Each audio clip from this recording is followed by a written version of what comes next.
Joining me now is White House Communications Director Kate Bedingfield.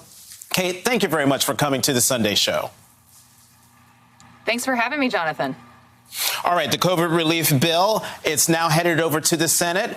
What are the prospects of that bill in the Senate? And more specifically, there have been complaints among Republicans in the Senate that the $1 trillion figure price tag is too high. Is the president ready to deal, maybe come down a little bit off that $1.9 trillion price tag to get it through the Senate for passage?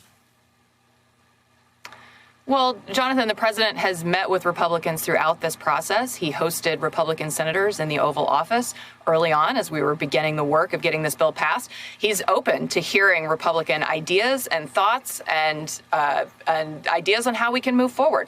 What he's not willing to do is to bring down the magnitude of the package because he understands that it addresses the crises we're facing. You know, his question would be, which piece of this package do you want to cut? Do you want to cut the direct checks to families who need it the most? Do you want to cut the money to get schools reopened? Do you want to cut the money to get vaccines in the arms of Americans around the country? So he believes that this package is tailored to meet the critical needs that we're facing right now in this moment of crisis in this country. And he's not willing to compromise on the things that we need to get the virus under control and get the economy back on track. And, you know, the latest public polling shows that 76% of Americans agree with him, including a majority of Republicans. So we're looking forward to the bill moving quickly through the Senate.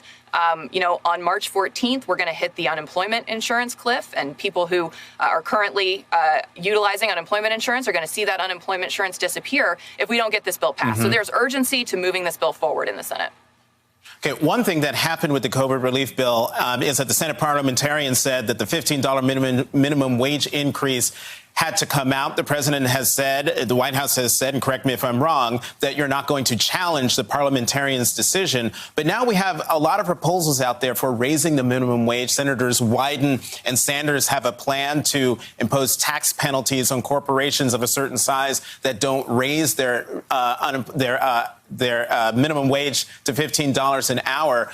What is the White House's position on that particular proposal?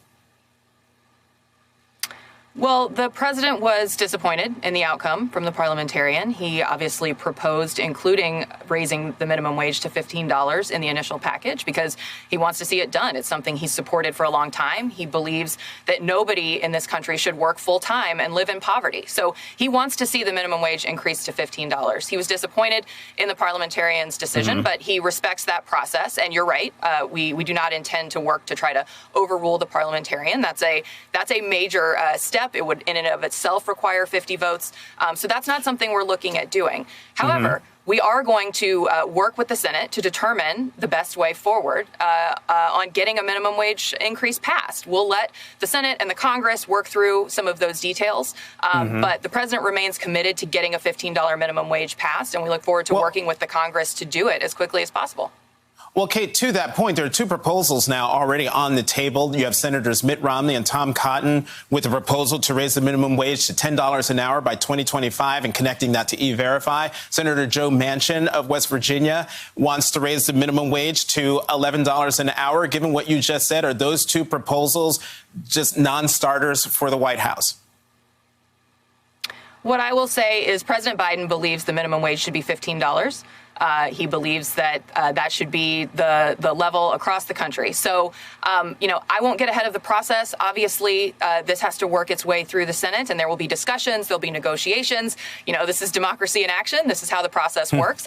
So I won't get ahead of that process, but I will reiterate that President Biden is committed to raising the minimum wage to $15 an hour in this country.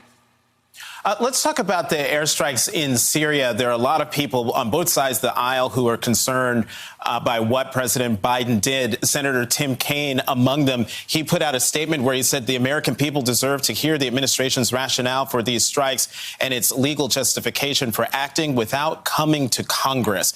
I understand that the White House the president put out a letter that it sent to Speaker Pelosi and the president pro tem explaining why he did what he did.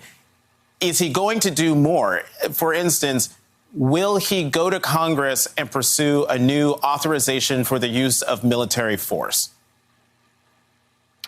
Well, I think it's important first to note that this was a proportionate response. This was the president using his Article 2 authority to protect American resources, coalition resources, and troops.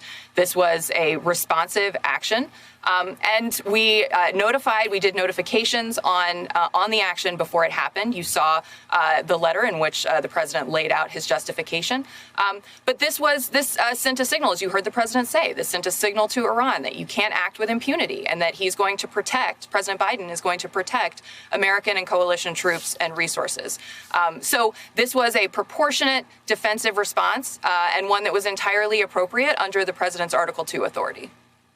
And what I noticed in that letter is that there was no mention of the AUMF, the authorization for the use of military force. So I'm wondering, again, our next guest, Senator Tim Kaine, has been pushing since the Obama administration for a new AUMF. Would the president be open to or pursue a new AUMF to cover military actions now that would be happening under his watch? Well, again, I can speak to the actions that the administration took over the weekend. Those fell squarely within the president's authority. Conversation about an additional AUMF is something that would come down the line. But in terms of the actions that the administration took, they fell squarely under the president's authority.